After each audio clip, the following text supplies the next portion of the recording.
A poor teenage girl agrees to marry a powerful billionaire CEO to save her sick grandmother and keep a roof over their heads. The world calls it disgusting. The media calls it a lie. But behind closed doors, the marriage is colder and stranger than anyone knows. 7 days later, alone in his mansion, she turns on a screen and sees her husband live on TV, standing in another city, holding another woman's hand and calling her his wife. That's when she realizes the truth is far more dangerous than betrayal. She may be married to a man who doesn't legally exist, a man with secrets powerful people will kill to protect. So what happens when a poor teen refuses to stay silent? And how far will the truth go before it destroys them all? Tell me in the comments where you're watching from right now, and if this story speaks to you, make sure you hit subscribe so you don't miss the next one. The first rays of sunlight crept through the worn curtains of the small rental home on Cedar Street, painting golden stripes across Hannah Brooks's tired face. At 18 years old, her movements in the cramped kitchen held the careful efficiency of someone who had been cooking breakfast for years. The wooden floor creaked beneath her feet as she moved between the ancient stove and the counter, the sound mixing with her grandmother Ruth's labored breathing from the next room. Hannah's hands trembled slightly as she cracked eggs into a bowl, the shell fragments joining a small pile of their predecessors. The morning routine was familiar: eggs, toast, and if they were lucky, a piece of fruit. But today everything felt different, heavier. A wheezing cough from her grandmother's room made Hannah's heart clench. "You okay, Gran?"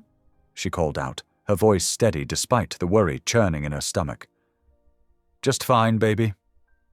Ruth's voice came back, though the rattling in her chest said otherwise. "Don't you worry about me." But worry was all Hannah could do. Her eyes drifted to the stack of mail on their small kitchen table, medical bills peeking out from beneath Ruth's well-worn Bible. The red "Final Notice" stamps seemed to glow like emergency lights in the dawn. Beneath them, she knew, lay the foreclosure notices that had been arriving with increasing frequency. Hannah stirred the eggs mechanically, her mind wandering to the conversation she'd had yesterday with Mr. Patterson, the legal representative. His words echoed in her head. This could all be taken care of by tomorrow. One signature, Miss Brooks. That's all it would take. The toast popped up, making her jump. Hannah placed the slightly burnt pieces on a plate, adding the scrambled eggs beside them. She poured a glass of water and carefully arranged Ruth's morning medications next to it.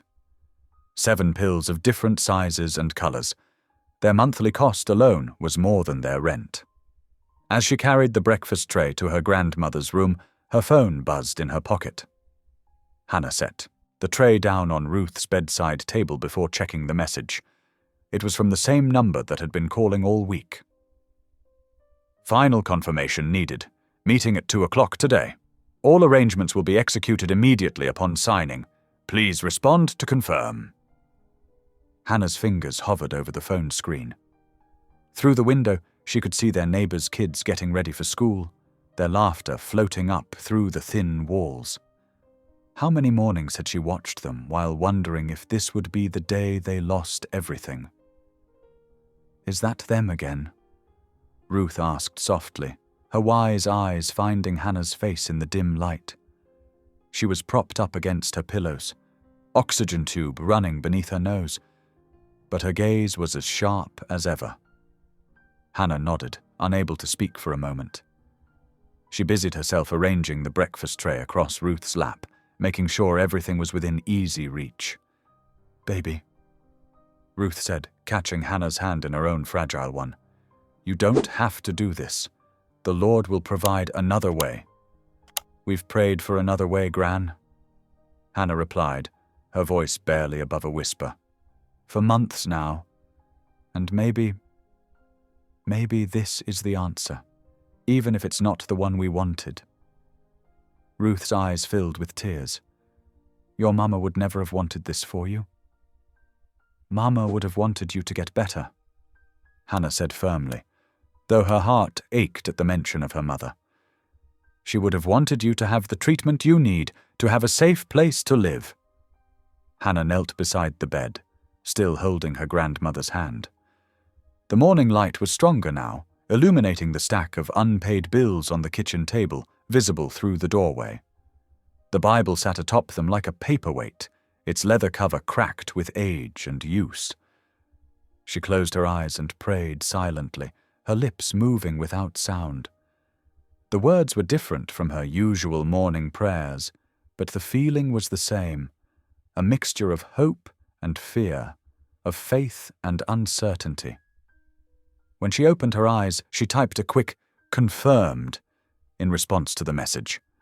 The rest of the morning passed in a blur of routine tasks and phone calls. Hannah helped Ruth with her morning exercises, cleaned the house, and tried not to think about what 2 o'clock would bring. But as the sun climbed higher in the sky, her anxiety grew. At noon, a delivery arrived, a dress in a garment bag, shoes in a pristine white box. Hannah hung them on the back of her bedroom door, unable to look at them directly. They weren't hers, not really. They were just another part of the arrangement. As the afternoon approached, Hannah helped Ruth settle into her favorite chair by the window, making sure her oxygen tank was full and her emergency button was within reach.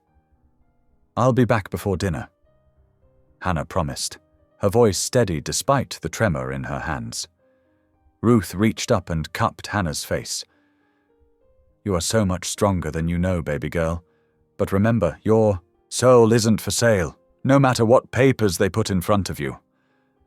Hannah nodded, swallowing hard against the lump in her throat. She retreated to her room to change, each step feeling like it was taking her further from the life she had known.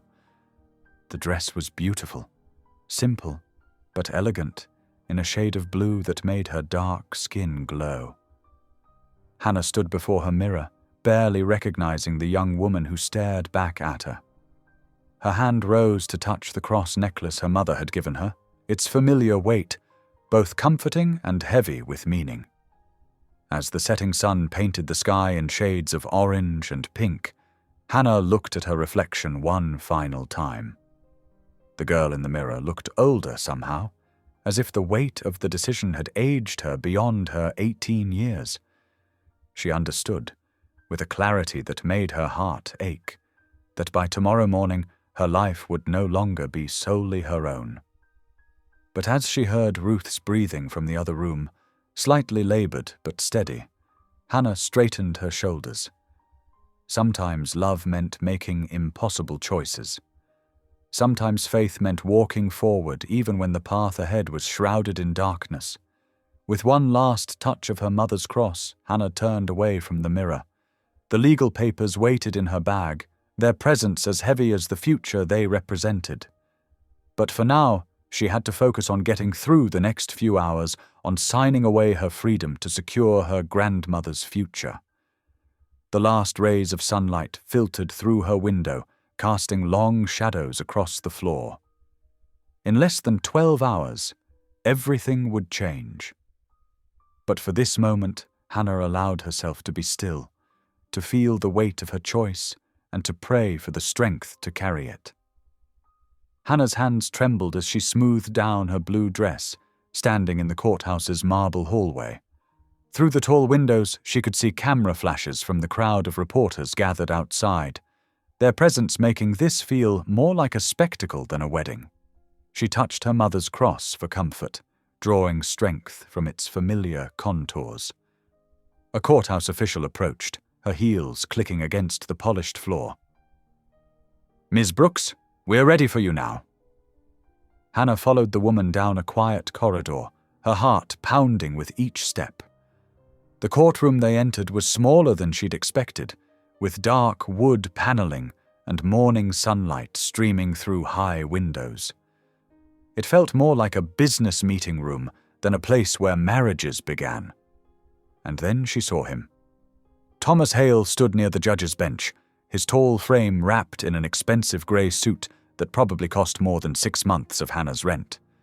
She'd seen his photos in news articles, but they hadn't captured the slight silver at his temples or the deep lines around his eyes that spoke of decades of corporate battles. He had to be at least 45, old enough to be her father. Their eyes met across the room. His were a sharp blue, carefully neutral as he assessed her. Hannah lifted her chin slightly, refusing to show how intimidated she felt. This was a business arrangement, nothing more. She wouldn't pretend otherwise. "Miss Brooks," he said, his voice deep and controlled. He didn't smile, but his tone wasn't unkind. "Thank you for being punctual. Mr. Hale." She responded quietly, proud that her voice remained steady. The judge, an older woman with kind eyes, took her position. "Shall we begin?"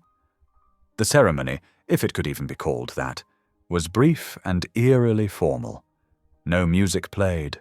No flowers brightened the room. The traditional wedding vows were replaced with carefully worded legal promises that sounded more like a contract than a marriage. Hannah noticed Thomas's hands were steady as he signed the papers, his signature practiced and precise. When it was her turn, she forced herself to write clearly, despite her trembling fingers. "Congratulations," the judge said, though her tone suggested she knew this was anything but a celebration. "You are now legally married." Thomas turned to Hannah, maintaining a respectful distance. "I've already contacted the medical center. Your grandmother's treatment will begin this afternoon. The transfer to the new care facility can happen as soon as tomorrow, if that suits you." Hannah nodded, grateful that he was at least keeping his end of the bargain promptly. "Thank you," she managed. They exited through a side door to avoid the press, though Hannah could still hear their shouts and questions. A sleek black car waited in a private parking area, a driver holding the door open. Thomas gestured for her to enter first, then followed, maintaining careful space between them. The drive to his estate was silent, giving Hannah time to process the morning's events. They passed through increasingly expensive neighborhoods until the houses grew further apart, hidden behind elaborate gates and perfectly manicured hedges. When they finally turned into a long driveway, Hannah's eyes widened at the sight of Thomas's home. The estate was massive, a modern mansion of glass and stone that seemed to stretch endlessly in both directions. Perfectly maintained gardens surrounded it, and Hannah counted at least 4 garages. It was beautiful, but it felt cold somehow, like a museum rather than a home. "Jenkins will show you to your room," Thomas said as they entered the vast foyer. "Feel free to rest or explore the grounds. Dinner is at 7, though you're welcome to eat in your room if you prefer." He paused, seeming to choose his next words carefully. "I know this is unconventional. I'll try to make the transition as comfortable as possible." Before Hannah could respond, he'd turned and disappeared down one of the many hallways, leaving her with an elderly butler who introduced himself as Jenkins. "This way, Mrs. Hale," Jenkins said, and Hannah flinched slightly at the new name. Her room was larger than the entire first floor of her grandmother's house. A massive 4-poster bed dominated one wall, while floor-to-ceiling windows overlooked the gardens. Everything was decorated in soft creams and blues, beautiful but impersonal, like a luxury hotel suite. "The bathroom is through there," Jenkins explained, indicating a door. "Your clothes have been unpacked in the closet. If you need anything, there's a house phone by the bed. Just dial 0 for assistance." Hannah waited until Jenkins left before sinking onto the edge of the bed, finally allowing herself to feel the full weight of the day. She was married. She was living in a stranger's mansion. And while she knew she'd made the right choice for her grandmother, the reality of her new life was overwhelming. As evening fell, the house grew quieter. Hannah could hear the faint sounds of doors closing somewhere in the distance, each click echoing through the vast space. The sound of locks engaging made her stomach tighten, not because she was literally locked in, but because it emphasized how isolated she felt in this pristine, silent world. She changed into her nightgown and sat in a plush chair by the window, watching darkness settle over the manicured grounds. The room was beautiful, comfortable, and felt like a gilded cage. Somewhere in this massive house, her new husband was going about his evening routine, as much a stranger to her as he had been this morning. The only difference was now they were legally bound to each other. Hannah reached for her phone, checking for updates about her grandmother. The medical center had already begun preliminary treatments, just as Thomas had promised. At least that part of the arrangement was being honored. She touched her mother's cross again, offering up a silent prayer for strength and guidance in this new chapter of her life. The distant sound of another door locking echoed through the quiet house, and Hannah wrapped her arms around herself, feeling smaller than ever in this vast, elegant space. This was her home now, but she had never felt more alone. Hannah woke with a start, sunlight streaming through unfamiliar windows. For a moment she lay perfectly still, her heart racing as she tried to place herself in the vast, silent room. The events of yesterday crashed back like a wave. The courthouse, the wedding, this strange new home. Her wedding ring felt heavy and foreign on her finger. She sat up slowly, taking in the pristine bedroom that still felt more like a hotel suite than a personal space. The silence was almost oppressive, broken only by the distant hum of what might have been a vacuum cleaner somewhere in the enormous house. After showering in the marble bathroom that was bigger than her old bedroom, Hannah dressed carefully in one of her simple dresses. She'd refused Thomas's offer to buy her a new wardrobe, wanting to hold on to this small piece of her identity. As she ventured into the hallway, a middle-aged woman in a neat uniform nearly collided with her. "Oh!" The woman stepped back quickly, her eyes darting to the floor.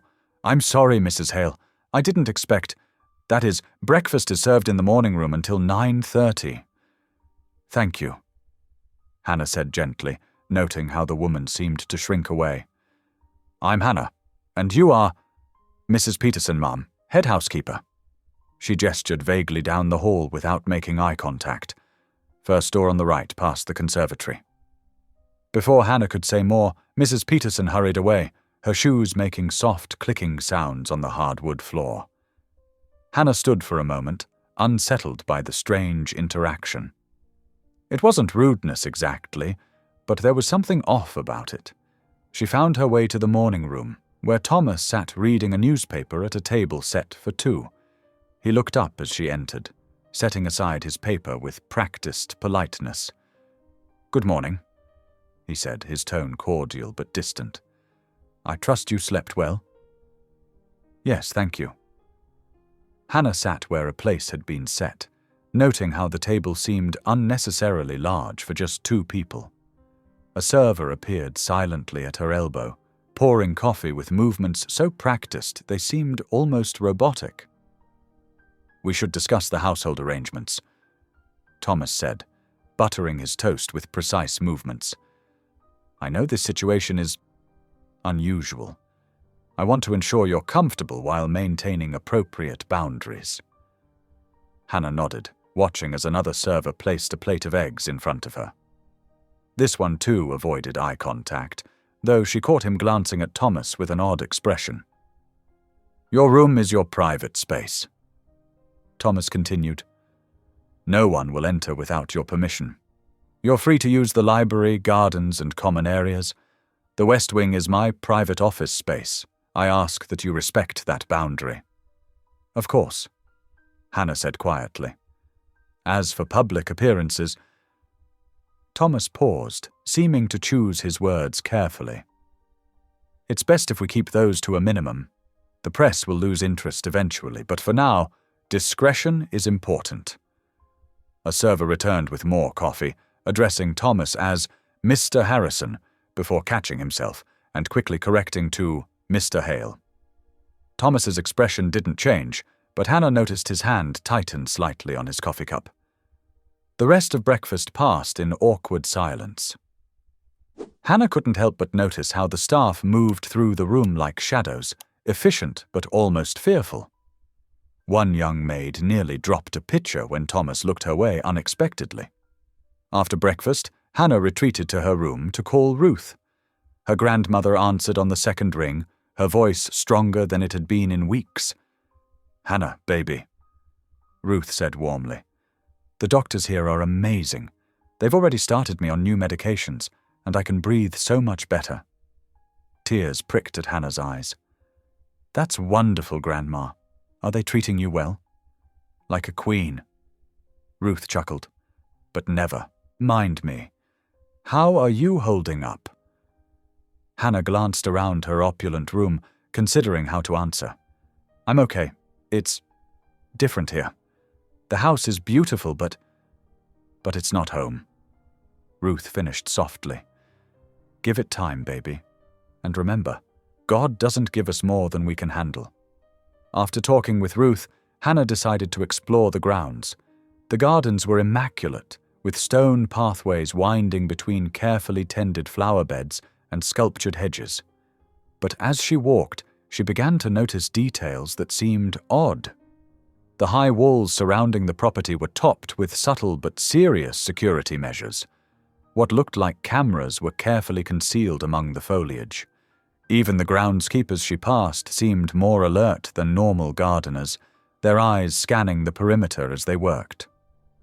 As dusk approached, Hannah found herself in a rose garden, watching shadows lengthen across the manicured lawn. The estate was beautiful, yes, but it felt more like a fortress than a home. Every window, every door, every carefully maintained hedge seemed designed not just for privacy, but concealment.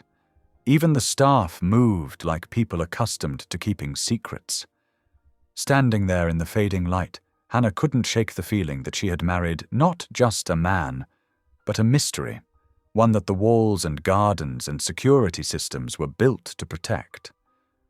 Or perhaps, she thought with a shiver as the evening air grew cool, to contain. Hannah stood before the ornate mirror in her room, smoothing down the simple black dress she'd found laid out on her bed. The note accompanying it had been brief. "Dinner will be served at 7 o'clock in the main dining room." Now, at 6:55, she took a deep breath and headed downstairs. The main dining room was larger than her old apartment, with a long mahogany table that could easily seat 20 people. Tonight, only 2 places were set at opposite ends. Crystal chandeliers cast warm light over the polished wood and gleaming silverware. Thomas was already there, standing beside his chair in a dark suit that probably cost more than everything Hannah owned. "Good evening," he said, his tone perfectly polite. "Please sit."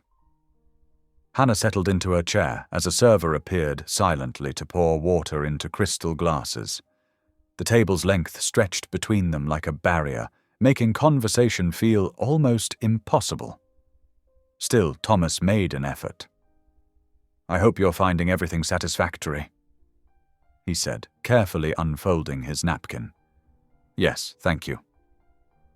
Hannah watched as the first course appeared, some kind of soup she didn't recognize. "The house is beautiful. It's been in my family for 3 generations." Thomas paused, as if considering his next words. "Hannah, I want to be clear about something. This arrangement, I know it's not ideal, but I want you to understand that your comfort and dignity matter to me."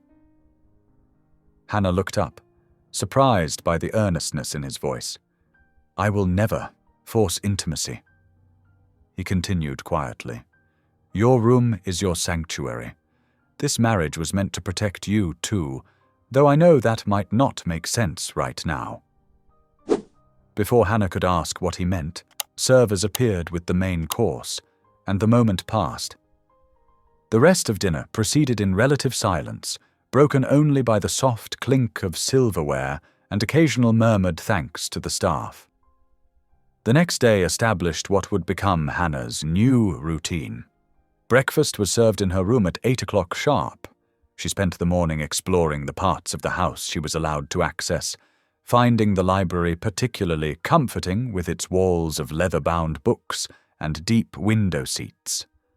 Lunch was a solitary affair in the morning room, with Thomas nowhere to be seen.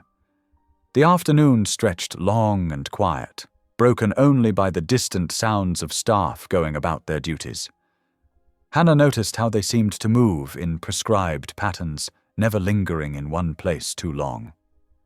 During her wanderings, she began to notice things that seemed odd for even a wealthy home. Certain wings were completely sealed off, with keypad locks on the doors. Security cameras were discreetly placed at every corner, their small red lights blinking steadily. The gardens, beautiful as they were surrounded by walls topped with subtle but serious security measures.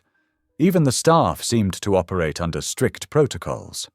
They moved efficiently through their tasks, always polite, but never engaging in conversation beyond the most basic pleasantries. Hannah noticed how they checked their phones frequently, as if receiving constant updates or instructions. Dinner that evening was served in her room, with a note explaining that Thomas had business matters to attend to.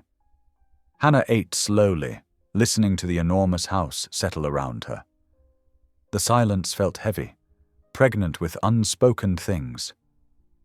As night fell, she sat in the window seat of her room, watching security lights come on across the grounds. The estate's transformation from elegant home to fortified compound seemed more obvious in the darkness. Just before midnight, voices drifted through her door, raised and angry, though she couldn't make out the words. Hannah crept to her doorway, listening. The voices seemed to be coming from behind one of the locked doors down the hall. "You can't keep this up forever," a man's voice said, unfamiliar and harsh. "We had an agreement." This voice she recognized as Thomas's, though she'd never heard him sound so cold. "Agreements can be broken. Not this one." The voices dropped lower, becoming unintelligible. Hannah stood frozen, straining to hear more. Then came the sound of a door opening and closing, followed by footsteps moving away in different directions. The silence that fell afterward felt different than the usual quiet of the house. It felt heavy with secrets, with things hidden behind locked doors and security systems. Hannah returned to her window seat, but sleep was long in coming. She couldn't shake the feeling that she'd married into something far more complicated than a simple arrangement to help her grandmother. The moonlight cast strange shadows through the iron bars of the security gates, and somewhere in the distance she heard the steady beep of a keypad being activated. Another door being locked, another secret being sealed away in the night. Hannah stared at the ornate ceiling of her bedroom, watching shadows dance across the plasterwork as dawn crept closer. Sleep had been elusive all week, but tonight felt different. The silence of the massive estate pressed in around her like a heavy blanket, making her chest feel tight.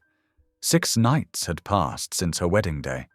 6 nights of tossing and turning in this unfamiliar bed, trying to make sense of her new reality.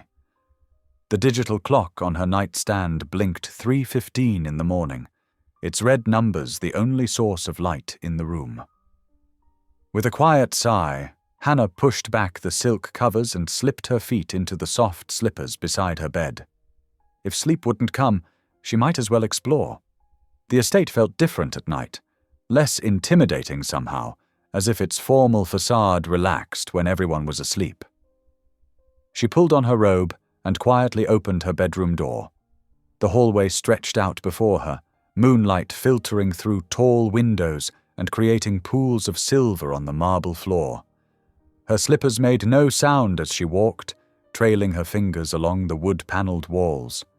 Most of the house was familiar to her now, but there were still rooms she hadn't entered. Tonight, her wandering led her down a corridor she rarely visited, past a series of closed doors until she reached one that stood slightly ajar. Warm air drifted out, carrying the faint hum of electronic equipment. Hannah pushed the door open wider, revealing a state-of-the-art media room. Multiple screens covered one wall, their standby lights blinking softly in the darkness. Plush theater seats faced the screens, and a complex control panel sat on a desk nearby. Curiosity drew her in. She'd always been good with technology, and the array of equipment beckoned to her. The room felt lived in, unlike many of the formal spaces in the house. A half-empty coffee mug sat on the desk, and a jacket was thrown carelessly over one of the chairs. Hannah settled into the comfortable leather chair at the control desk, examining the array of buttons and switches before her. One screen showed what appeared to be a news feed on standby. Another displayed various camera angles of what looked like a convention center. "I wonder," she murmured, reaching for what seemed to be a power button. The screens flickered to life, bathing the room in a blue glow. Hannah leaned forward, intrigued by the multiple feeds now visible. Her fingers moved across the control panel, adjusting settings as she tried to make sense of what she was seeing. Suddenly, all the screens synchronized to a single broadcast. The volume came up automatically, and Hannah found herself watching what appeared to be a live feed of a major business conference. The caption at the bottom of the screen read, "Global Technology Summit, Singapore." The camera panned across a sophisticated stage setup, where a panel of business leaders sat in modern chairs. Hannah's breath caught in her throat as the camera focused on one particular figure. Thomas Hale sat center stage, looking polished and confident in an expertly tailored suit. He looked exactly as he had at breakfast yesterday, except for one stark difference. His smile reached his eyes. As Hannah watched, frozen in place, an elegant woman in a crimson dress walked onto the stage. The camera followed her progress as she moved to stand beside Thomas. Her dark hair was swept up in a sophisticated style, diamonds glinting at her throat and ears. The announcer's voice came through clearly. "And joining us now is Catherine Hale, wife of Thomas Hale and Chief Innovation Officer of Hale Technologies." The world seemed to tilt sideways. Hannah gripped the edge of the desk, her knuckles turning white. She watched as Thomas stood, helping Catherine into her chair with practiced familiarity. They sat close together, their body language speaking of years of comfortable intimacy. "As we begin our discussion on ethical AI development," the moderator continued, "I'd like to start with you, Mrs. Hale. Your recent paper on human-centered technology design has generated quite a buzz in the industry." Catherine leaned forward, speaking with authority and grace. "Thank you, James. Yes, at Hale Technologies, we believe that ethical considerations must be at the forefront of AI development." Hannah couldn't process the words anymore. Her vision blurred as she stared at the scene before her. Thomas and his wife, clearly very much married, very much together, halfway across the world at this very moment. The wedding ring on Catherine's finger caught the stage lights, throwing off tiny sparkles that seemed to mock Hannah's growing distress. The room began to spin. Hannah tried to stand, but her knees buckled, sending her back into the chair. She could feel her heart pounding against her ribs, each beat seeming to echo in the quiet room. The voices from the screen continued, discussing technology and innovation as if Hannah's world wasn't shattering into pieces. Hot tears spilled down her cheeks as she watched Thomas lean over to whisper something to Catherine, who smiled in response. It was such a small, intimate gesture, but it drove home the reality of what she was seeing with devastating clarity. Hannah's voice came out as barely a whisper, broken and lost in the darkness of the media room. "Then who did I marry?" The question hung in the air, unanswered, while on the screens above her, Thomas Hale, or whoever he really was, continued his presentation thousands of miles away, holding hands with his real wife. Hannah sat motionless in the media room's leather chair long after the broadcast ended, her mind racing. With trembling fingers, she rewound the footage again and again, studying every detail. The way Thomas smiled at Catherine, their easy familiarity, the matching wedding rings that caught the stage lights. It all spoke of a genuine marriage, not some elaborate ruse. The clock on the wall ticked steadily toward dawn as Hannah searched through other recordings stored in the system. She found more appearances of Thomas and Catherine at various events, charity galas, tech conferences, stockholder meetings. In every video, they were introduced as husband and wife. Some clips dated back several years. Her head ached from staring at screens, but she couldn't stop. Each new piece of evidence only raised more questions. The man she'd married looked identical to the Thomas Hale on screen, yet something felt off. Tiny differences in manner and speech that she hadn't noticed before now seemed glaringly obvious. As the first rays of sunlight crept through the windows, Hannah straightened her shoulders and made a decision. She couldn't live with this uncertainty any longer. Taking a deep breath, she left the media room and walked purposefully toward Thomas's study. She found him already at his desk, reading through papers with a cup of coffee at his elbow. He looked up as she entered, his expression carefully neutral. "I saw the broadcast," Hannah said quietly, her voice steady despite her racing heart. "I saw you, or someone who looks exactly like you, with your wife Catherine, in Singapore. Live." Thomas set down his coffee cup with deliberate care. "You shouldn't have been in the media room. That's all you have to say?" Hannah's voice rose slightly. "I watched you give a presentation halfway across the world while sitting in this house. I watched you with your wife. Your real wife. Who are you?" He stood slowly, his movements controlled. "Hannah, there are things you don't understand. Things it's better for you not to understand." "Better for whom?" She took a step forward, anger giving her courage. "I signed a marriage certificate. I made vows. I have a right to know who I made them to." "No." His voice was firm, but not unkind. "You have a right to safety. Your grandmother has a right to proper medical care. Both of those things depend on you not asking these questions." Hannah felt cold fear settle in her stomach at his words. "Are you threatening us?" "I'm protecting you." Thomas moved around the desk to stand before her. "The less you know, the safer you are. Please trust that everything I've done, everything I'm doing, is to keep you and Ruth safe." "Safe from what?" Hannah demanded. But Thomas merely shook his head, turning back to his desk. "Go back to your room, Hannah. Enjoy your breakfast. Visit the gardens. But stay away from the media room and stop asking questions you don't want answered." The dismissal was clear. Hannah left the study, her mind whirling with new possibilities and dangers. Rather than return to her room, she began walking the halls with new purpose, paying careful attention to the staff's movements. She noticed patterns she'd overlooked before. Certain staff members only appeared during specific hours. Some areas of the house seemed to operate on precise schedules. Documents were transported between rooms following strict protocols. Throughout the day, Hannah watched and noted everything while maintaining an outward appearance of calm. She observed which staff members had keys to which areas, how security rotated positions, where papers were stored. As evening fell, she put her observations to use. She'd noticed the night shift was smaller, with longer gaps between security rounds. Using this knowledge, she made her way to a section of the house she'd seen staff carrying documents to throughout the day. The office was dark and quiet. Hannah's heart pounded as she slipped inside, using the small flashlight from her phone to navigate.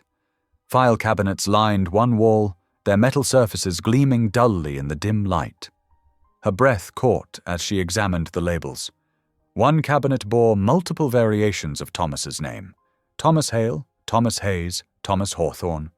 Some names she didn't recognize at all, but the photos clipped to the files all showed the same face, her husband's face. With shaking hands, Hannah tried the cabinet drawer, but it was locked. She ran her fingers along the edge, finding a sophisticated electronic lock that would require much more than simple lock-picking to open. Standing in the darkness, surrounded by evidence of an elaborate deception, Hannah felt fear and determination war within her. Whatever the truth was about the man she'd married, she was going to find out, no matter the cost. The soft sound of footsteps in the hallway made her freeze. Quickly turning off her phone light, Hannah pressed herself against the wall, heart racing as she waited to see if she'd been discovered. Hannah woke before dawn, her mind already racing with plans. The compliance documents she'd glimpsed last night had revealed one crucial detail, a name that might hold answers: Caleb Moore, compliance officer. After a restless breakfast where she barely touched her toast, Hannah retreated to her room with her phone. Her hands trembled slightly as she searched through the company directory she'd been given access to as Thomas's wife. Finding Caleb Moore's extension wasn't difficult, but gathering the courage to dial took several deep breaths. The phone rang 3 times before a cautious voice answered. "Compliance office. Moore speaking." "Mr. Moore," Hannah said softly. "My name is Hannah Brooks. I'm calling about—" "Mrs. Hale." Caleb's voice turned sharp with recognition. "I cannot discuss any matters with you. Please direct all inquiries through proper channels." "Please," Hannah pressed, keeping her voice low. "I need to understand what's happening. Who did I really marry?" A long pause followed. Hannah could hear Caleb's measured breathing through the line. Finally, he spoke, his words careful and clipped. "I cannot help you. Do not contact this office again." But before he could hang up, Hannah whispered, "I saw him in Singapore last night, with Catherine. How is that possible?" Another pause, longer this time. When Caleb spoke again, his voice had changed subtly. "Meet me at Carter's coffee shop at 2 o'clock. Come alone. Don't tell anyone where you're going." The line went dead before Hannah could respond. She sat on her bed, heart pounding, until she felt steady enough to stand. Getting off the property wouldn't be easy. She'd need a reason that wouldn't raise suspicion. At lunch, she casually mentioned to the housekeeper that she needed to pick up some personal items from the pharmacy. The woman's eyes narrowed slightly, but she nodded. "James can drive you." "No need," Hannah said quickly, perhaps too quickly. "I'd like to walk. The fresh air will do me good." The housekeeper looked like she wanted to object, but Hannah's status as Thomas's wife, whatever that really meant, gave her just enough authority to make it difficult to refuse such a simple request. Carter's coffee shop was a small, worn establishment several blocks from the gleaming corporate towers downtown. Hannah arrived early, choosing a corner table where she could watch both the door and the street outside. Her hands wrapped around a cup of tea she didn't drink. At exactly 2 o'clock, a man in his early 40s entered the shop. His suit was well made, but showed signs of wear, and his face carried the tired lines of someone who had seen too much. He ordered coffee before joining Hannah at her table, not introducing himself. They sat in silence until his coffee arrived. Finally, Caleb spoke, his voice barely above a whisper. "You're in danger. You don't even know how much danger." Hannah leaned forward slightly. "From whom?" "From knowing too much. From asking questions." Caleb's eyes darted to the window, then back to her face. "The corporation. It's not what people think. The identities, the positions of power. They're fluid. Interchangeable. What does that mean?" Hannah's voice shook slightly. "Who did I marry?" Caleb took a long sip of coffee, his hands steady despite the tension in his shoulders. "Think about it. A man who can be in 2 places at once. A corporation that operates globally, but with faces that shift and change. Names that appear and disappear." "Are you saying they're all different men, pretending to be the same person?" "I'm not saying anything." Caleb's voice was firm. "I can't. But I've been in compliance for 15 years. I've watched the patterns, the inconsistencies in documentation that nobody questions, the way certain executives seem to be everywhere and nowhere. Hannah felt cold despite the warm shop. Why are you telling me this? Because you're already involved. His eyes met hers directly for the first time. And because someone needs to know the truth. But be careful. The moment they realize you're asking questions, really asking, everything changes. Your grandmother's protection, your safety. It all depends on your ignorance. I can't live like this, Hannah whispered, not knowing who I'm married to, what's real. Sometimes truth isn't worth the cost. Caleb stood, straightening his tie. I've already said too much. Don't contact me again. And Hannah? He paused, his expression softening slightly. Watch the doors at night. They don't always stay locked. He left before she could respond, disappearing into the afternoon crowd outside. Hannah sat there for a long time, her tea growing cold, her mind trying to process the implications of his words. The walk back to the estate felt longer, each step heavier than the last. The guards nodded to her as she passed through the gate, but their eyes seemed more watchful than before. Or perhaps she was just more aware of being watched. That evening, Hannah knelt beside her bed, her grandmother's Bible open before her. The familiar words brought comfort, but not answers. Her prayers came in whispers, tears sliding down her cheeks. Lord, she prayed, her hands clasped tightly, I don't ask for an escape. I made this choice to help Grandma Ruth, and I'll stand by it. But please, give me the courage to face whatever truth lies behind these walls. Give me strength to do what's right, whatever the cost. The room fell silent, except for her quiet breathing. Outside, she could hear the subtle clicks and whirs of security systems activating for the night. Somewhere in the vast estate, doors were being locked. Or perhaps, as Caleb had warned, unlocked. Hannah's fingers trembled as she typed in the password she had memorized from watching one of the secretaries. The media archive computer hummed to life in the deserted records room. She had chosen the early morning hours deliberately, knowing most staff wouldn't arrive for several more hours. The database was massive, spanning decades of corporate history. Hannah started with recent footage, methodically working backward. She noticed it first in the small things. The way Thomas Hale held his coffee cup in board meetings from 2020, different from how he held it in 2019. The slight variation in his walk during the 2018 shareholder meetings compared to 2017. Tiny inconsistencies that most would miss, but Hannah's careful eye caught them all. Her heart pounded as she dug deeper into legal filings. Marriage certificates, divorce records, property deeds, all bearing the name Thomas Hale, but with subtle differences in the signatures. Some had been sealed by court order, others buried in obscure county records. She found 5 different marriage licenses spanning 30 years, each with a different woman's name beside his.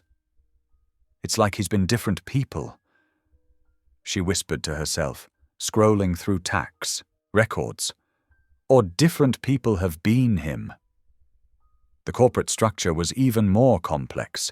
Shell companies nested within shell companies, each leading back to the same handful of names, Thomas Hale among them.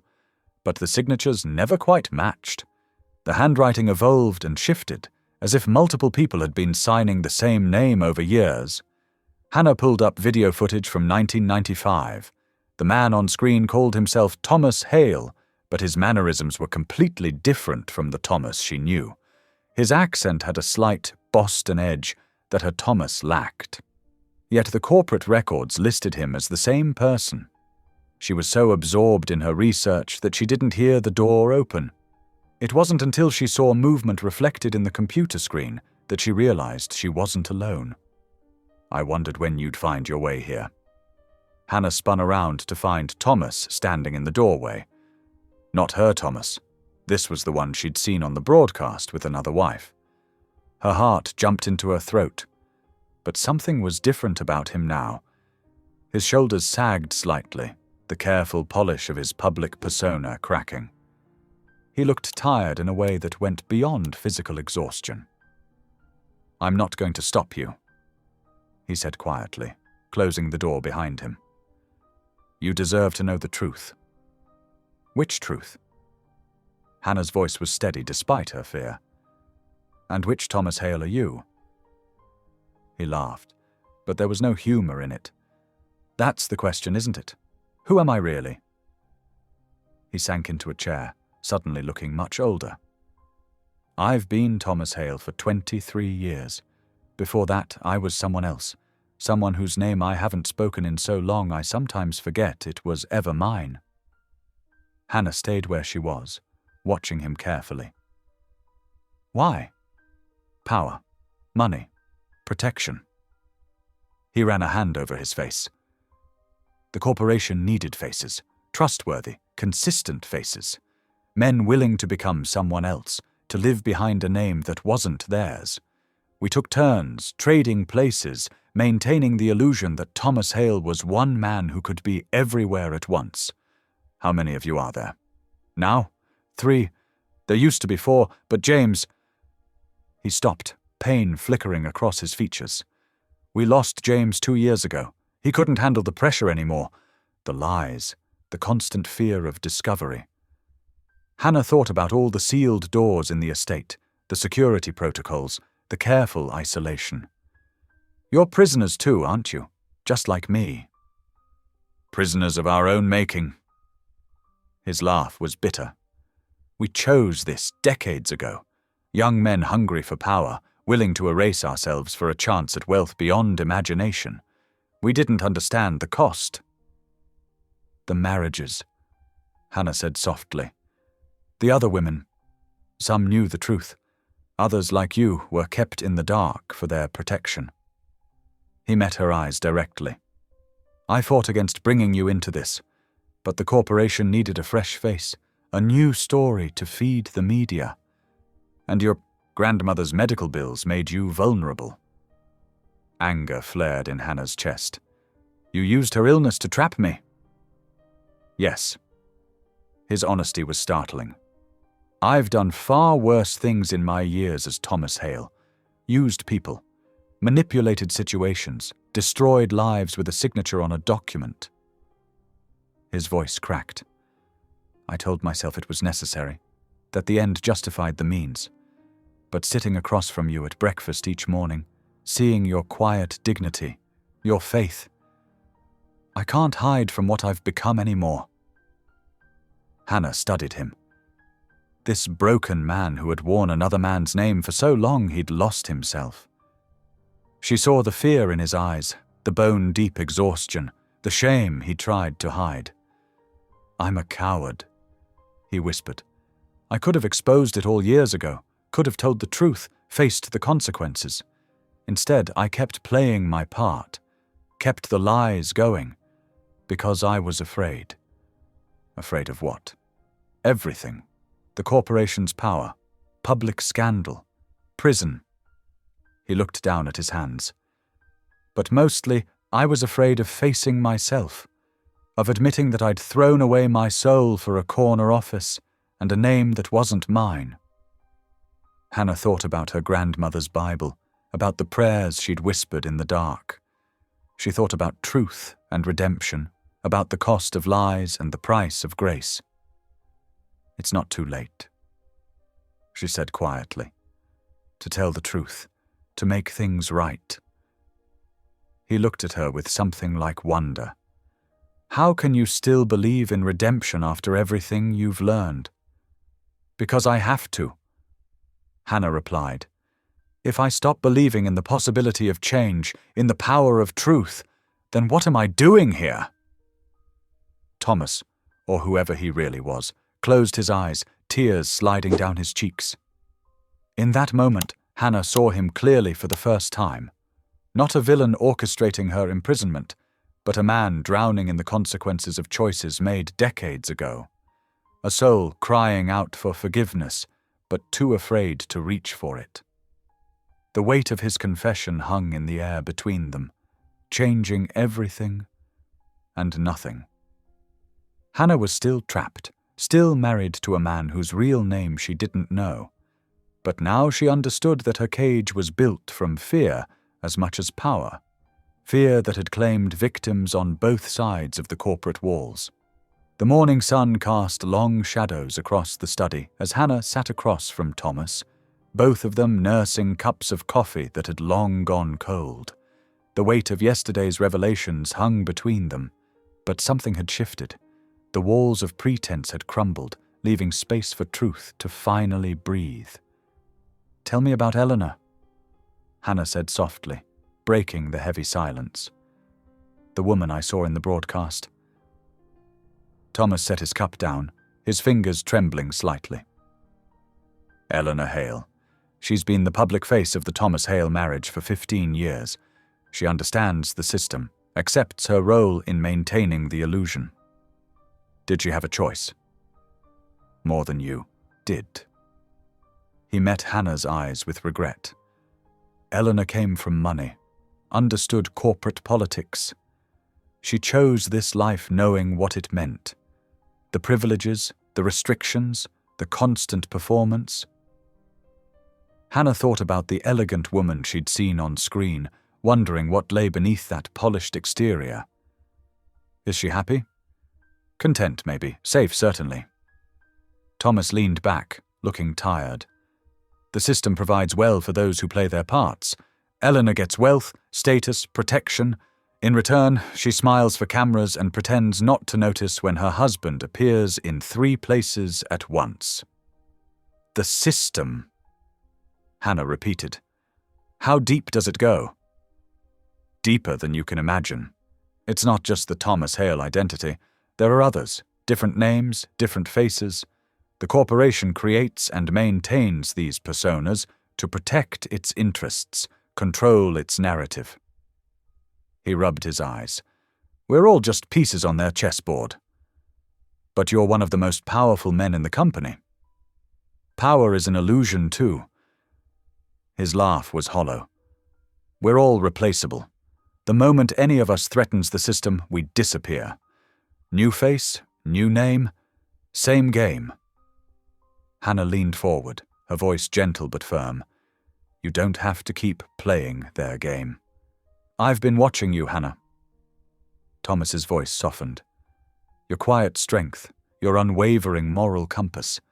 Even trapped here, you've never compromised who you are. My grandmother taught me that integrity isn't something you can buy or sell. Ruth is a wise woman. He smiled faintly. I wish I'd had someone like her in my life when I was younger, before I sold my soul for a corner office. Hannah studied him carefully. It's not too late to reclaim it. You really believe that, don't you? I have to, and deep down I think you do too. She took a deep breath. That's why we need to expose the truth. Thomas tensed. Hannah, the risks are worth taking, but we'll do it legally, carefully. She met his gaze steadily. Caleb Moore has evidence, doesn't he? That's why you keep him in compliance. Caleb's been documenting everything for years, protecting himself, he says, but I think he's been waiting for someone with the courage to use it. Then let's give him that chance, together. For a long moment, Thomas was silent. Then something shifted in his expression, fear giving way to resolution. We'll need a plan. The corporation has armies of lawyers, media teams ready to destroy anyone who threatens them.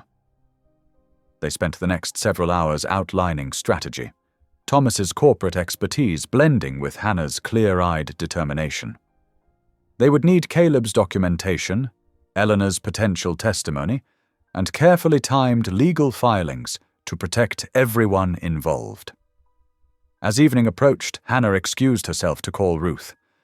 In the privacy of her room, she held the phone close, drawing strength from her grandmother's familiar voice. Something's changed, Ruth said immediately. I hear it in your voice.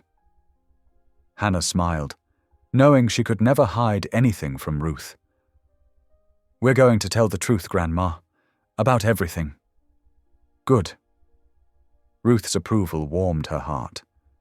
The Lord gives us trials not to break us, but to show us what we're capable of when we stand firm in His truth. I'm scared, Hannah admitted. This is bigger than anything I've ever faced. Fear is natural, baby girl. Courage is choosing to act anyway. Ruth's voice grew serious. Remember what I taught you about David facing Goliath? That sometimes the biggest giants fall to the smallest stones. That's right. And you know what David's real weapon was? Not the stone or the sling, but his faith that truth would prevail. Hannah wiped away tears she hadn't realized were falling. I love you, Grandma. I love you too, baby. And I'm proud of you. So proud it makes my heart want to burst. After saying goodbye, Hannah stood at her window, watching the sunset paint the sky in shades of hope. For the first time since entering this gilded cage, she felt truly purposeful. The path ahead would be difficult, perhaps dangerous, but she was no longer just surviving. She was choosing to fight for something bigger than herself. The truth, she realized, was both weapon and shield.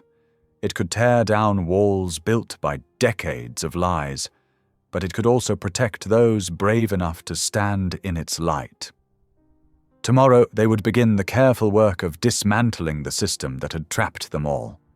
But tonight, Hannah felt something she hadn't expected to find in this place. Hope.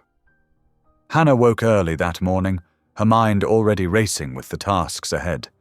2 days had passed since her conversation with Thomas, and they'd been carefully setting their plan in motion. Every document had to be perfect, every detail scrutinized. One wrong move could bring everything crashing down. She made her way to the study where they'd been working, her footsteps echoing in the quiet hallway. The morning sun streamed through tall windows, casting long shadows across the polished floor. Thomas was already there, his suit jacket draped over a chair as he pored over legal documents. "Morning," he said, looking up briefly. "Caleb sent over the final affidavits. We need to review them before—" A sharp knock interrupted him. Jenkins, the head of security, stood in the doorway, his face tight with concern. "Sir, we have a situation." Hannah's stomach clenched as Jenkins handed Thomas a tablet. On the screen, a news website blazed with fresh headlines. Corporate heir's secret bride, gold digger or conspirator.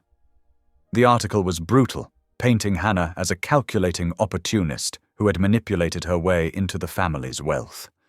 Anonymous sources claimed she had orchestrated the entire marriage, using her grandmother's illness as emotional blackmail. Thomas's face darkened as he read. "They're trying to get ahead of us. Someone leaked." Hannah's phone buzzed incessantly as notifications flooded in. Social media was exploding with speculation and accusations. Photos of her appeared online, private moments from the past week, clearly taken by someone inside the estate. "They're painting me as the villain," she whispered, her voice trembling slightly. "Making it look like I planned this." Before Thomas could respond, more security personnel entered the room. "Mr. Hale, you're needed in the main office immediately. Board emergency meeting." Hannah reached for his arm. "Thomas, wait. I'm sorry," he said, his voice strained. "I have to handle this. Stay here. Stay safe." He turned to Jenkins. "No one gets to her. Understand?" As Thomas was escorted out, Hannah found herself effectively trapped in the study. Security stationed themselves outside the door, protection that felt more like imprisonment. Hours crawled by as she watched her reputation being systematically destroyed online. At 2 o'clock, a stern-faced woman in a charcoal suit appeared. "Ms. Brooks, I'm Catherine Ward from Legal." She placed a thick envelope on the desk. "These are preliminary papers requiring your immediate attention." Hannah's hands shook as she read the documents. They were crafted to silence her, promising financial security in exchange for complete confidentiality and a public statement denying any corporate wrongdoing. The corporation is prepared to be very generous. Catherine said smoothly, "Your grandmother's medical care would be guaranteed for life. You could live very comfortably. And if I refuse, then things become complicated for everyone involved." The threat was velvet-wrapped steel.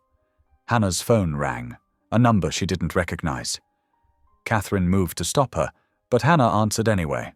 It was her neighbor, Mrs. Chen, and her words sent ice through Hannah's veins. "Hannah, honey, you need to come quick. It's Ruth. She collapsed after seeing the news. The ambulance just took her to Metro General." The world tilted sideways. Hannah barely registered dropping her phone, barely heard Catherine calling after her as she ran from the room. Security tried to stop her, but she pushed past them, her only thought getting to Ruth. The hospital corridor was harsh and bright, smelling of disinfectant and fear. Hannah's heels clicked against the linoleum as she ran, her heart pounding in her ears. She found Mrs. Chen in the waiting area, still in her gardening clothes. "She was so upset about what they're saying about you," Mrs. Chen explained, wringing her hands. "Her blood pressure spiked dangerously high. The doctors are with her now." Hannah sank into a hard plastic chair, her legs no longer able to support her. The television mounted in the corner was playing news coverage of the scandal. Her own face looked back at her, alongside speculation about her motives and character. A doctor emerged, his expression serious. "Ms. Brooks, your grandmother is stable, but she's experienced a significant cardiac event. The stress triggered a mild heart attack." The words hit Hannah like physical blows. She pressed her hands to her mouth, trying to hold back a sob. Through the window of Ruth's room, she could see her grandmother looking small and fragile against the white hospital sheets, monitors beeping steadily beside her. "She needs absolute rest," the doctor continued. "No excitement, no stress. Another episode like this could be fatal." Hannah stood there, watching Ruth sleep, feeling the weight of impossible choices crushing down on her. The truth could bring justice, could expose years of corporate corruption. But at what cost? Ruth was all she had in the world, the woman who had raised her with love and faith and unwavering principles. Now those very principles threatened to tear everything apart. The legal papers in her purse seemed to burn like fire, a devil's bargain offering safety in exchange for silence. Hannah pressed her forehead against the cold window, tears sliding down her cheeks. "Oh, Grandma," she whispered. "What do I do?" The hospital lights hummed overhead, monitors beeped in steady rhythm, and Hannah Brooks stood in the sterile corridor, facing the hardest decision of her life. The truth might set them free, but it might also cost her everything she held dear. The morning sun filtered weakly through the hospital window, casting pale shadows across Ruth Brooks' bed. Hannah had spent the night curled uncomfortably in the visitor's chair, waking every time a nurse came to check vitals. Her grandmother's face looked drawn and tired against the stark white pillows, but her eyes were clear and alert when they finally opened. "Hannah, baby." Ruth's voice was soft but steady. "You look like you haven't slept a wink." Hannah leaned forward, taking her grandmother's frail hand. "I'm fine, Grandma. How are you feeling?" "Well enough to know that look on your face." Ruth squeezed her granddaughter's fingers. "You're carrying something heavy." Hannah's eyes filled with tears. "They want me to sign papers, to stay quiet about everything. They'll make sure you get the best care, make sure we're taken care of." Her voice cracked. "But I'd have to lie. Pretend none of it happened." Ruth was quiet for a long moment, the only sound the steady beeping of monitors. When she spoke, her words carried the weight of years of wisdom. "Child, do you remember what I always told you about truth? That it's like breath," Hannah whispered. "You can't live without it." "That's right." Ruth shifted slightly, wincing. God didn't bring you into this situation to keep you quiet. He brought you here to be a light. But what if something happens to you? The doctor said no stress, and this could get so much worse before it gets better. Hannah's voice trembled. I can't lose you, Grandma. Ruth's face softened with love and determination. Baby girl, you listen to me. I've lived my life standing in truth, even when it cost me everything. Your grandfather lost his job for reporting corruption at that factory, remember? We lost our house, had to start over, but we never lost our dignity, never lost our peace with God. Hannah remembered those hard years, how Ruth had worked 3 jobs but still made time to read Bible stories at bedtime. How she taught Hannah that character wasn't about what you had, but who you were when everything was taken away. The Lord didn't give you that sharp mind and brave heart just to hide them under a bushel. Ruth continued. Sometimes doing right means walking through fire, but He walks with us, every step. A nurse came in to check Ruth's vitals, and Hannah used the interruption to wipe her eyes. The morning passed in a blur of doctor visits and medication adjustments. By afternoon, Ruth was sleeping peacefully, her condition stable enough that Hannah felt able to step away. In the hospital cafeteria, Hannah found a quiet corner and pulled out her phone. There were dozens of missed calls from Catherine Ward and the corporate legal team. A text from Thomas read simply, "Whatever you decide, I understand." Hannah's hands shook as she dialed Caleb Moore's number. He answered on the first ring. "Hannah, are you okay? I saw the news about your grandmother." "She's stable," Hannah said. "Caleb, I need your help. If I agree to testify, to tell everything I know, can you protect her? Make sure she gets proper care no matter what happens." There was a pause. "I have connections at some good facilities. I can make arrangements, keep her safe. But Hannah, you need to understand what you're walking into. These people, they'll try to destroy you." "They already are," Hannah said quietly. "At least this way it means something." When Catherine Ward arrived at the hospital later that afternoon, perfectly coiffed and carrying a fresh copy of the silence agreement, Hannah was ready. The corporate lawyer's heels clicked against the linoleum as she approached Hannah in the waiting area. "Ms. Brooks, I trust you've had time to consider our offer."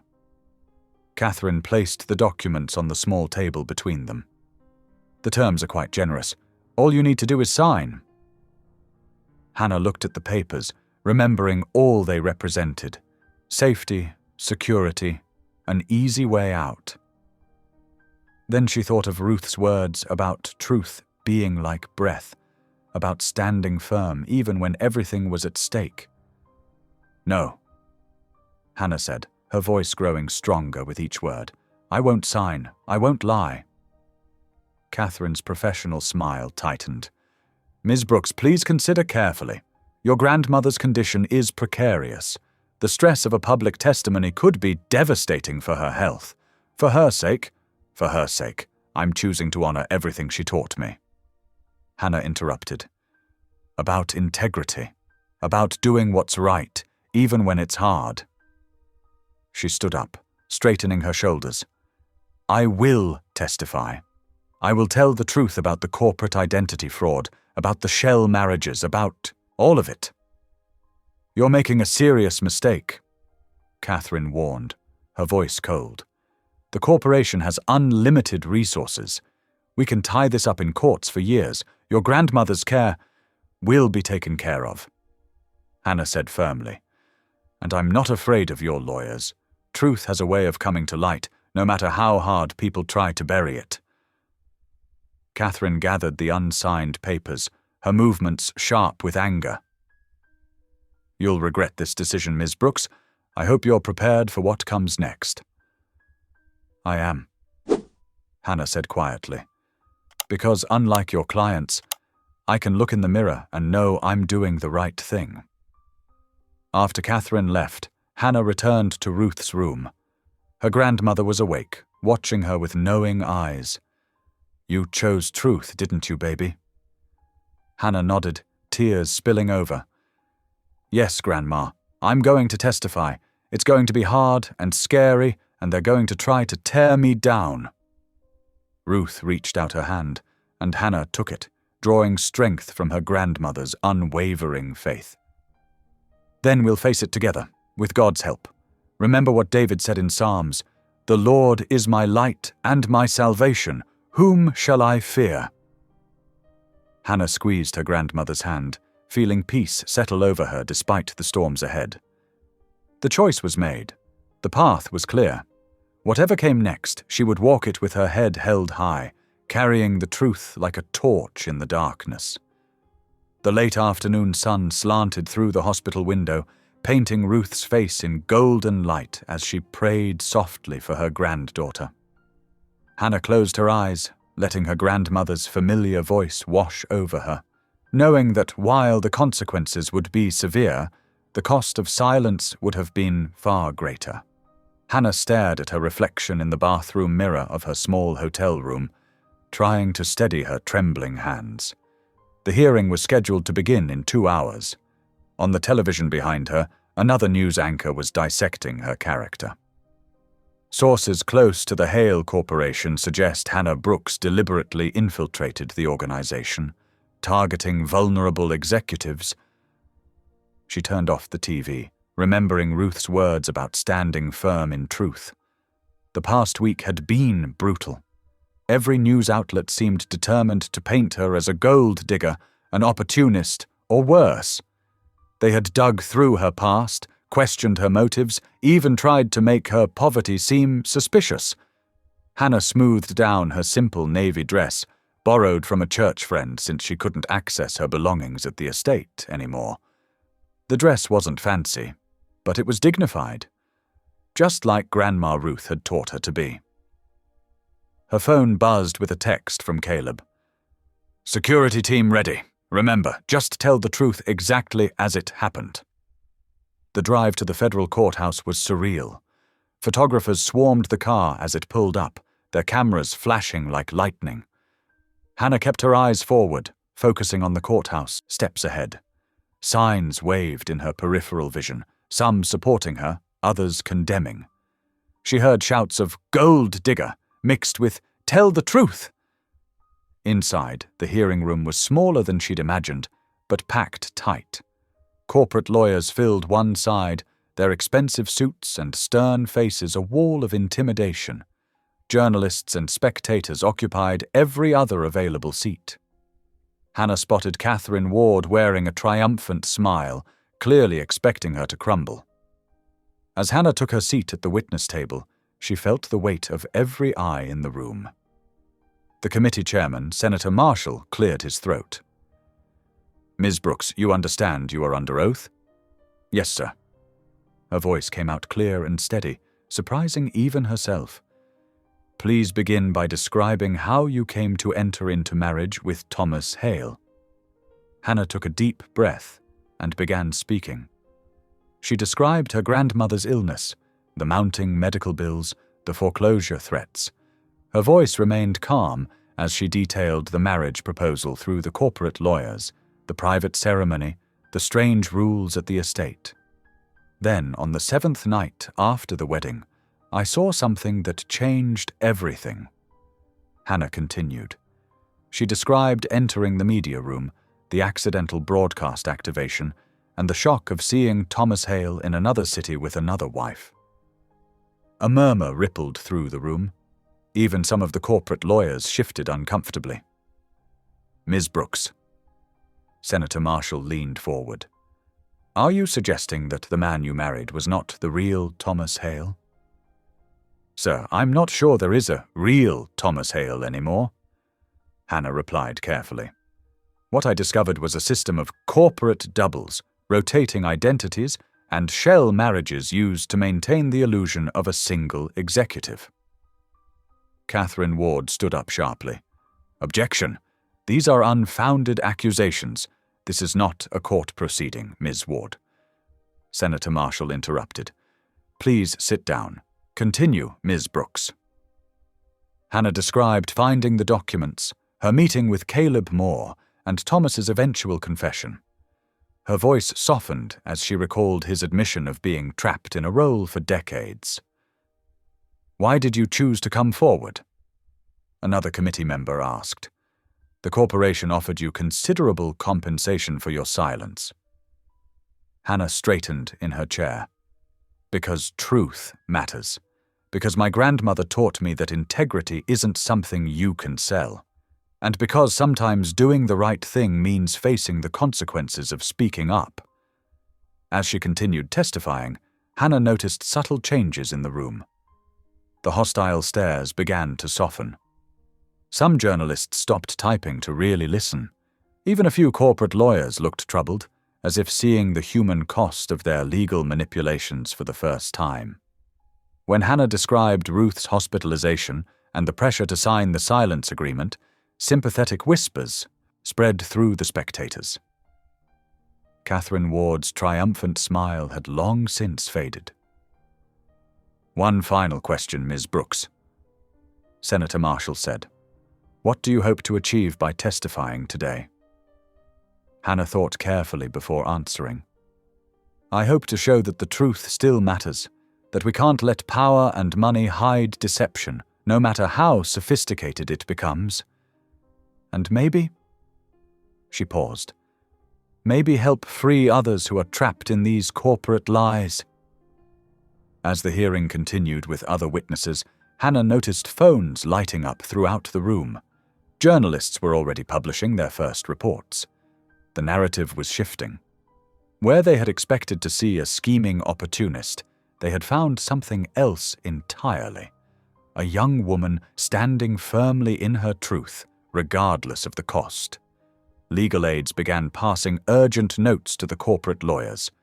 Catherine Ward's face had gone pale as she whispered frantically with her colleagues.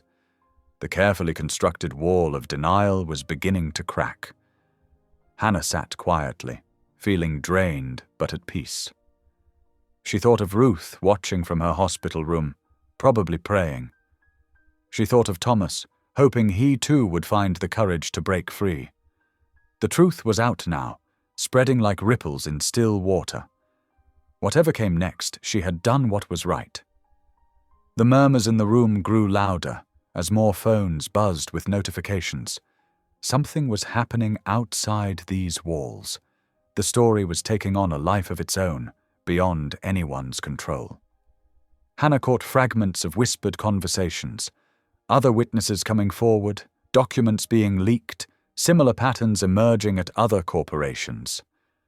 Senator Marshall called for order as the room threatened to dissolve into chaos. Hannah remained still, her hands folded in her lap, watching as the false narrative that had tried to destroy her began to crumble under the simple weight of truth. The hearing room was already packed when Hannah arrived the next morning. Dark circles under her eyes betrayed her sleepless night, but her steps were steady as she took her seat. The air felt electric with anticipation. Something had shifted after her testimony yesterday. Senator Marshall called the session to order, his voice cutting through the low murmur of conversation. "The committee calls Eleanor Hale!" A collective gasp rippled through the room. Eleanor Hale walked in, elegant as always in a perfectly tailored navy suit. But today, something was different. The careful mask of corporate composure had cracked, revealing glimpses of humanity underneath. Eleanor took her seat at the witness table, adjusting the microphone with steady hands. "I am here today," she began, her voice clear and controlled, "to confirm everything Hannah Brooks told you yesterday." The room erupted in whispers. Catherine Ward jumped to her feet, but Eleanor held up one perfectly manicured hand. "No more lies, no more pretending." She described the elaborate system of corporate doubles, her own role in maintaining the illusion, the carefully orchestrated public appearances. "We became prisoners of our own deception," she said, her composure finally cracking. "I was the public face of Thomas Hale's wife for 15 years, while others played him in different venues. It was like a twisted theatrical production, only the stakes were billions of dollars and people's lives. Eleanor turned to look directly at Hannah. This young woman had the courage to do what none of us did, speak the truth, no matter the cost. While we hid behind lawyers and threats, she stood firm in her integrity. The next witness was Caleb Moore. He walked in carrying a thick binder of documents, his face set with determination. "I've served as compliance officer for 23 years," he began. "During that time, I documented every instance of identity substitution, every shell marriage, every corporate double arrangement." He opened the binder and began methodically presenting evidence. Employment contracts for multiple Thomas Hales, documentation of overlapping appearances, legal papers establishing various shell marriages. Each piece of evidence was like another brick falling from the wall of deception. "We maintained separate files for each version of Thomas Hale," Caleb explained, his voice steady but tired. "Different signatures, different biographical details, all carefully managed to maintain the illusion of a single person." The evidence was irrefutable. Photographs showed different men playing Thomas Hale at various events. Financial records revealed payments to actors and stand-ins. Legal documents exposed the complex web of deception that had taken decades to build. Just before the lunch recess, a stir went through the room. Thomas himself appeared, the same Thomas who had married Hannah. He looked older somehow, as if the weight of pretense had aged him overnight. "I won't waste this committee's time with excuses," he said quietly. "Everything you've heard is true. I became part of this system 30 years ago, first as one of many corporate doubles, then as the primary private face of Thomas Hale. The real Thomas Hale, if there ever was just one, disappeared long ago into this maze of manufactured identities." He spoke without notes, without legal counsel beside him.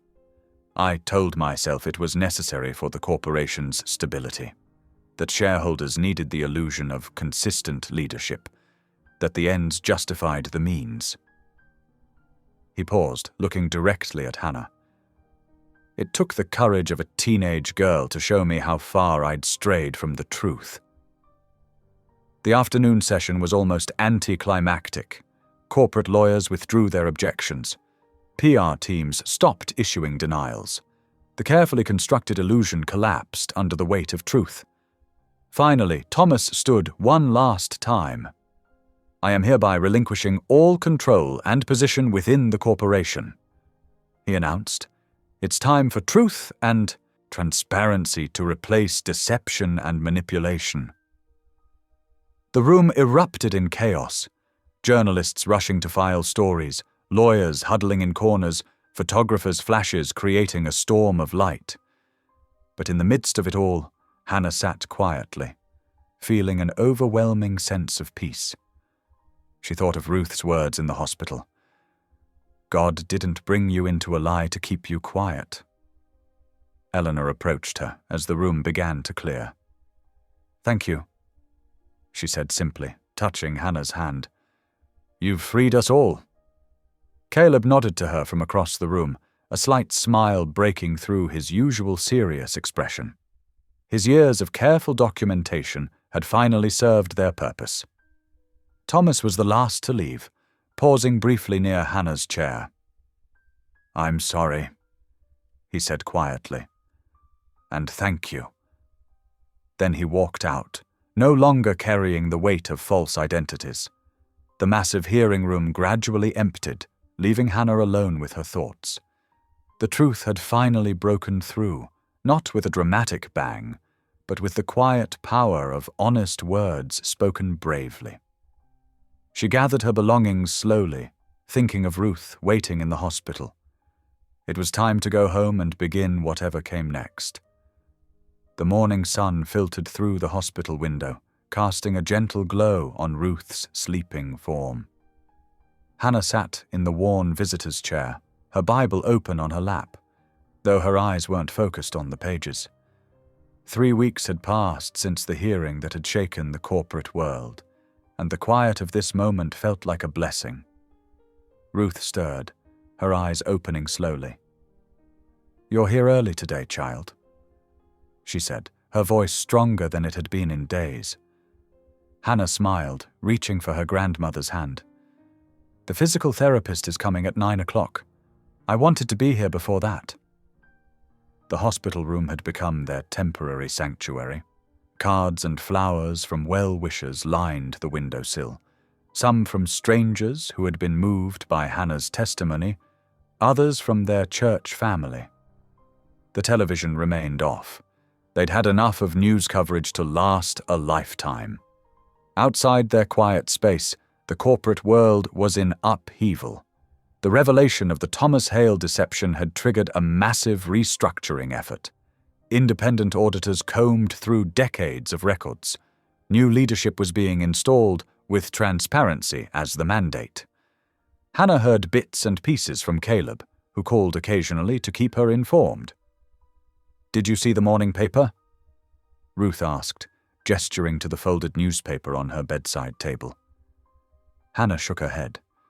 She'd been deliberately avoiding media coverage, focusing instead on what truly mattered: Ruth's recovery and their faith.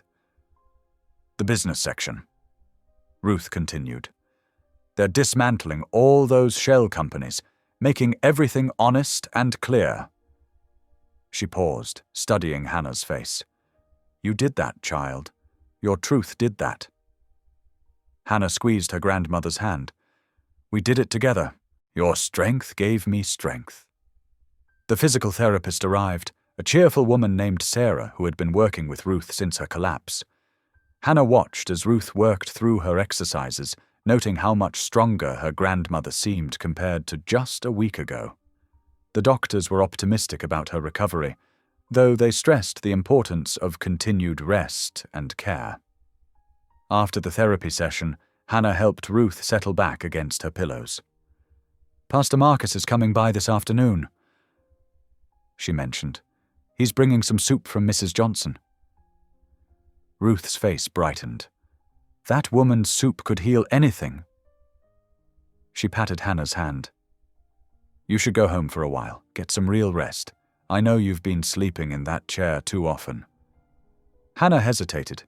The idea of their small rental house, quiet and empty, still felt strange after everything that had happened. But Ruth was right. She needed to take care of herself too. At home, Hannah found herself drawn to the kitchen table where it had all begun. The stack of medical bills that had once seemed insurmountable was now manageable, thanks to the medical trust that remained in place despite the corporate upheaval. It was one of the few things Thomas had insisted on maintaining before stepping down. She made herself a cup of tea and sat down, allowing herself to feel the emotional weight of the past months. The fear that had been her constant companion was gone, replaced by a deep exhaustion that seemed to reach into her bones. But underneath that tiredness was something else. A sense of peace she hadn't known was possible. The phone rang, startling her from her thoughts. It was Caleb Moore.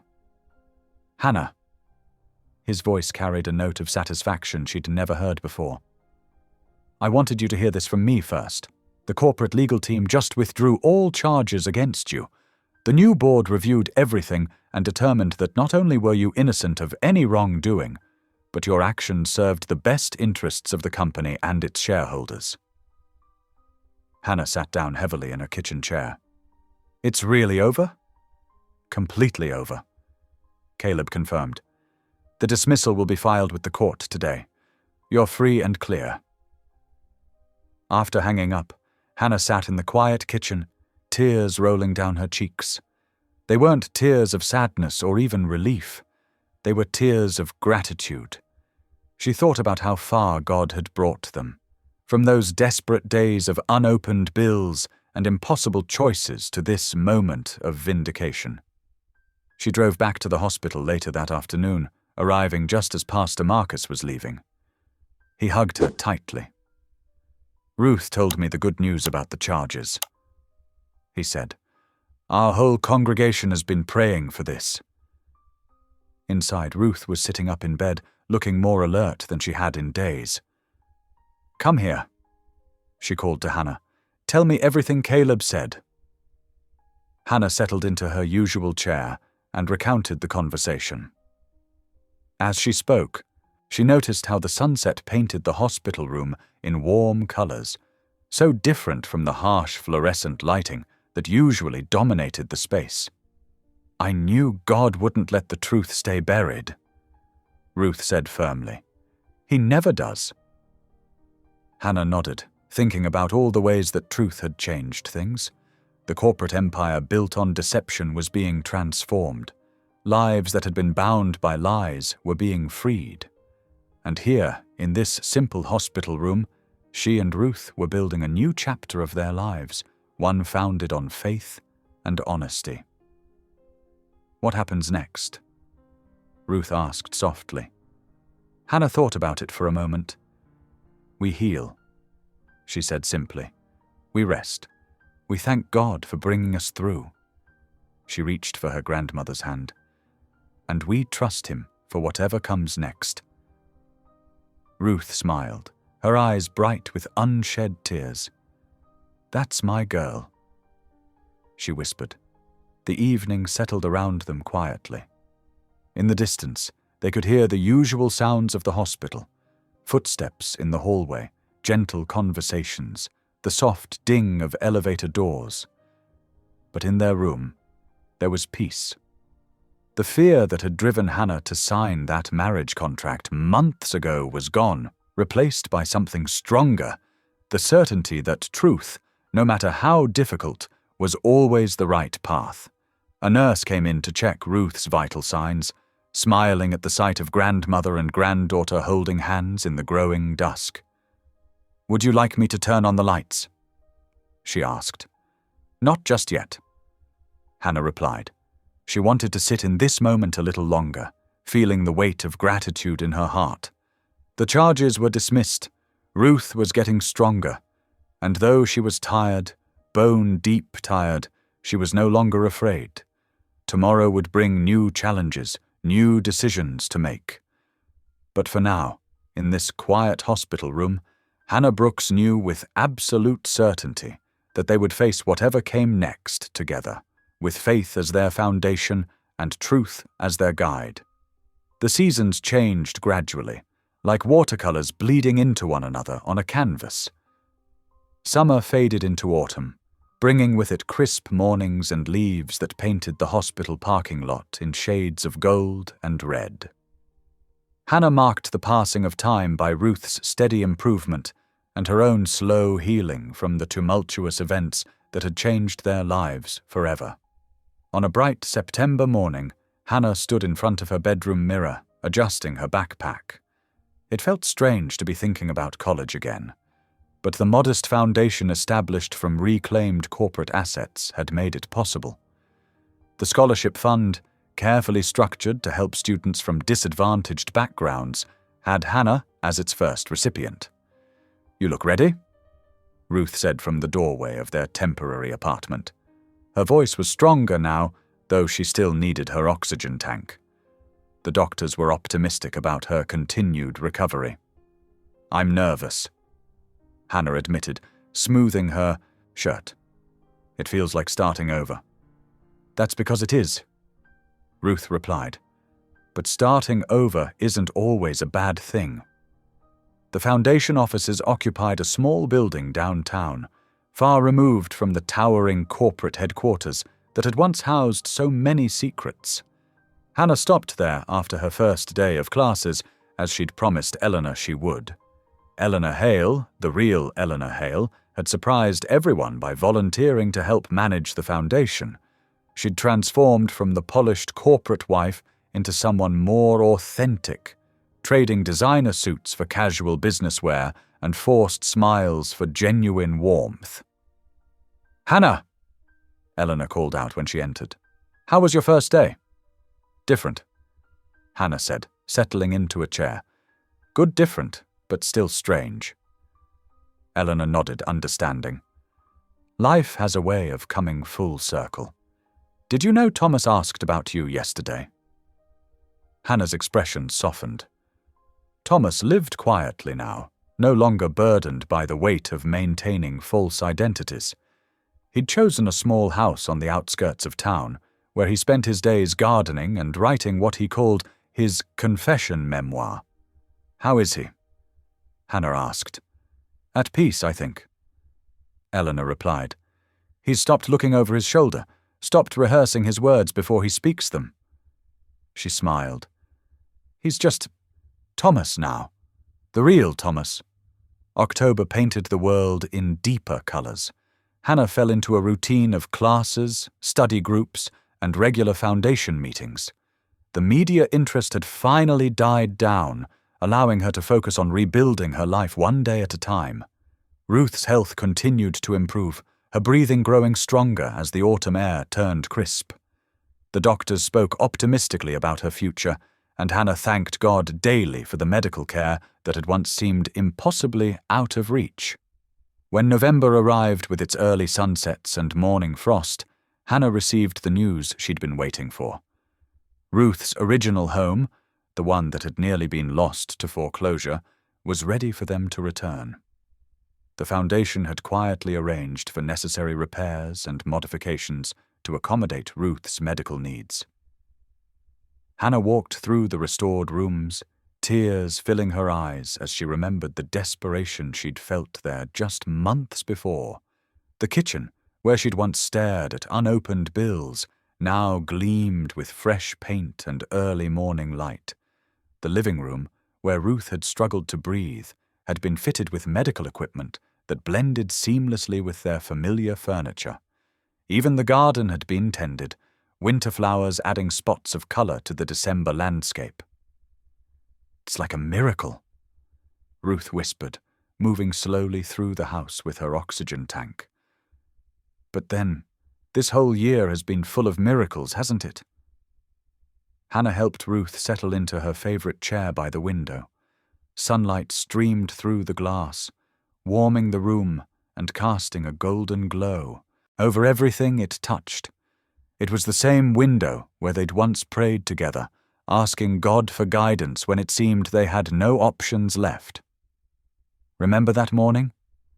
Ruth asked, as if reading Hannah's thoughts. "When you were trying to be so brave about the marriage contract?" Hannah nodded, her throat tight with emotion. "I was so scared," she admitted. "I thought I was sacrificing my future to save yours. And look what God did instead," Ruth said softly. "He used your courage to bring truth to light, to help not just us, but so many others." The Foundation's work had expanded beyond their initial expectations. It now provided support for multiple families affected by corporate corruption, offered scholarships to deserving students, and worked to promote transparency in business practices. Eleanor had proven to be an unexpected blessing in its operation. Her insight into corporate structure, combined with her newfound commitment to honesty, made her an invaluable advocate for change. She visited them regularly, no longer the distant figure she'd once been. Even Thomas, in his quiet way, contributed. His memoir, still in progress, promised to expose the human cost of corporate deception while offering hope for redemption.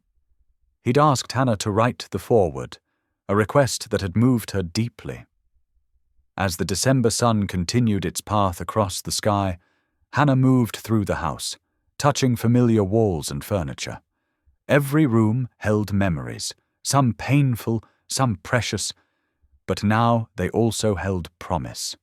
The threat of foreclosure was gone, replaced by the security of ownership.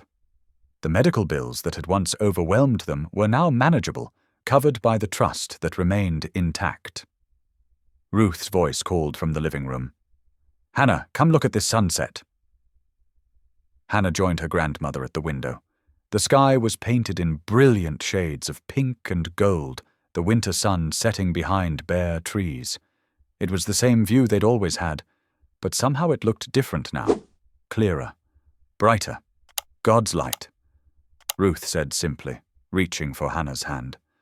"It finds its way through everything in the end." Hannah squeezed her grandmother's hand, feeling the strength in those weathered fingers.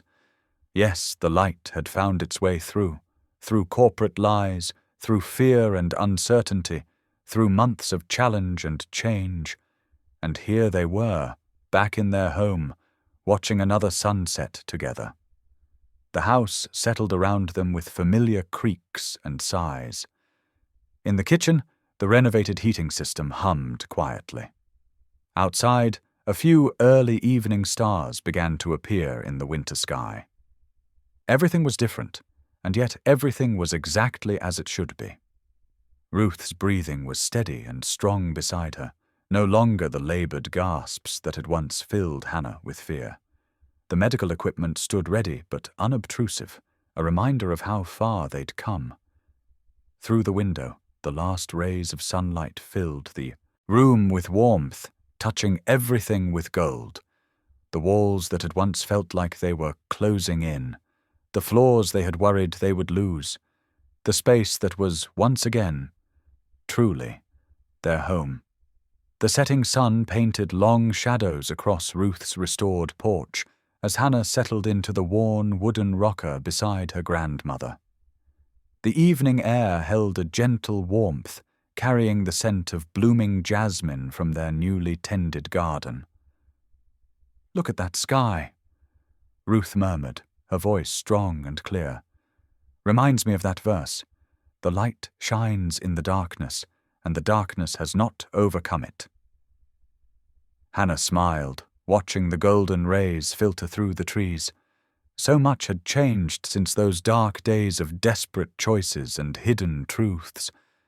The weight of secrecy no longer pressed on her shoulders. The fear that had once consumed her thoughts had dissolved into peace. "I was thinking about something today," Hannah said softly. "Remember how worried we were about what people would say? About the scandal?" Ruth nodded, adjusting her shawl. "And now look at you. People don't whisper about the marriage anymore. They talk about your courage to stand up for truth." It was true. In the months since the hearings, Hannah had discovered a different kind of identity. Not as Thomas Hale's mysterious bride or the whistleblower who exposed corporate corruption, but as someone who chose truth over safety, integrity over comfort. "The funny thing is," Hannah continued, "I thought I was giving up my future that day. But God had bigger plans." Ruth reached over and patted Hannah's hand. "He always does, child. Always does." The porch creaked gently beneath their rockers as evening settled around them. From somewhere nearby, crickets began their nightly chorus. Hannah closed her eyes, drinking in the peaceful moment. "Time for our evening prayers?" Ruth asked, though she already knew the answer. It was their nightly ritual, one that had carried them through the darkest times. Hannah nodded, bowing her head. But tonight, her prayer was different from the desperate pleas of months past. No longer did she ask for protection from creditors or healing from scandal. Instead, her voice lifted soft and clear in the twilight. "Lord," she prayed, "thank you for bringing light into dark places. Thank you for showing us that your truth is stronger than any deception. Grant us wisdom to walk in that truth, to see clearly, to love deeply, and to serve faithfully." Ruth's gentle Amen joined hers as the last rays of sunlight faded from the sky. Stars began to appear, twinkling against the deepening blue. The peace that settled over them felt like a blessing, a divine affirmation of lessons learned and battles won. They sat together in comfortable silence, grandmother and granddaughter, their rocking chairs moving in gentle synchronization. The night air wrapped around them like a familiar blanket, carrying the promise of tomorrow's dawn. In that moment, Hannah felt the fullness of God's redemption, not just in their restored home or Ruth's improved health, but in the deeper healing of spirit that came from standing firm in truth. She had emerged from the shadow of scandal into something far more precious than safety or security. She had found her true self, grounded in faith and integrity. The evening stars multiplied overhead, each one a reminder of divine faithfulness. On Ruth's porch, in the growing darkness, Hannah and her grandmother continued their gentle rocking, at peace with their past and hopeful for their future. Thank you for being here. If something in this story stayed with you, I'd love to see you again. Subscribe, and tomorrow I'll bring you another story crafted with heart.